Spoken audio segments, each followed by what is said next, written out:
Bog svima, ja sam Ana. Za vas sam danas pripremila kratku listu preporuka najboljih knjiga koje sam pročitala u prvoj trećini ove godine. Ovo je blago rečeno bilo vrlo turbulentno razdoblje i čitalačka su mi raspoloženja jako varirala. Nije mi bilo lako zadržati pozornost, a ovo su neke knjige s kojima nisam imala tih problema. Pa krenimo redom. Prva knjiga koju vam želim preporučiti, roman je Ispovijest autorice Jessie Britton. Nisam dosad pročitala niti jedan roman ove autorice, ni Muzu, ni Minijaturisicu, iako ste mi ih jako nahvalili. Moram priznati da sam čak imala određene predrasude prema ovoj knjizi, ali one su se brzo istopile.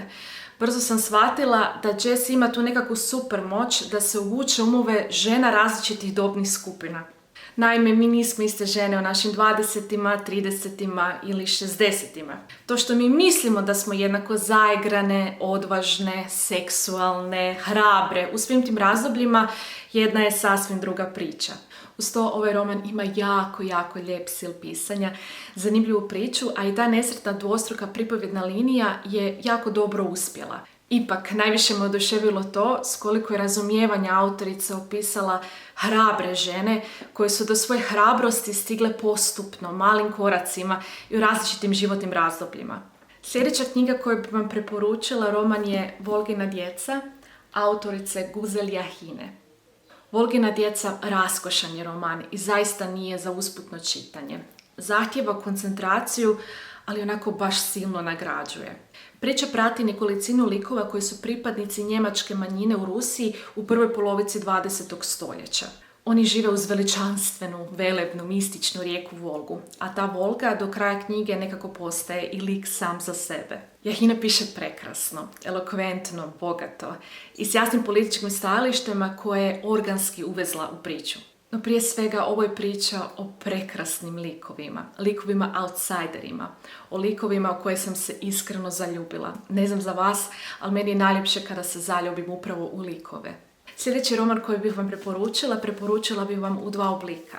Riječ je o romanu Crna mati zemlja, Kristijana Novaka, kojeg vam preporučila u hrvatskom i u engleskom izdanju u prijevodu prevoditeljice Ellen Elias Bursak. Godinama smo svi priželjkivali da se naš spisateljski as, Kristijan Novak, probije i na strano tržište.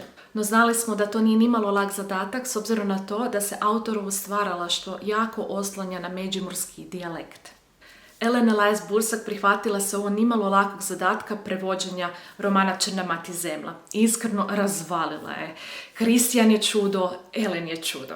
Usporedno sam čitala hrvatski original i engleski prijevod i ostala sam zatečena koliko su jedan i drugi autentično dirljivi. Prijevod je mekan i zaobljen i nije pretjerivan u dijalektu.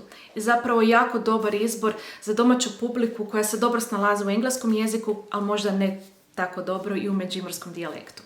O samoj knjizi mislim da ne trebam puno pričati.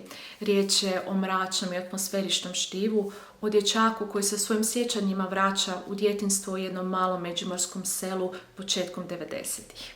Ovaj roman dobro prošao test mog drugog čitanja i lako mi ga je preporučiti, ali ga ne bih preporučila onim čitateljima koji ipak preferiraju laganija štiva. Posljednji roman koji bih vam preporučila, roman je Vatreno krštenje Andrzeja Sapkowskog. Nadam se da sam i to dobro izgovorila. Vi koji me dulje pratite znate koliko obožavam ovaj serijal i kako ga hvalim od prvog nastavka. Srasla sam s ovim serijalom kroz svaki medij koji ga je dotaknuo. Od video igre preko knjiga pa sve do nedavne TV serije. Toss a coin to your witcher.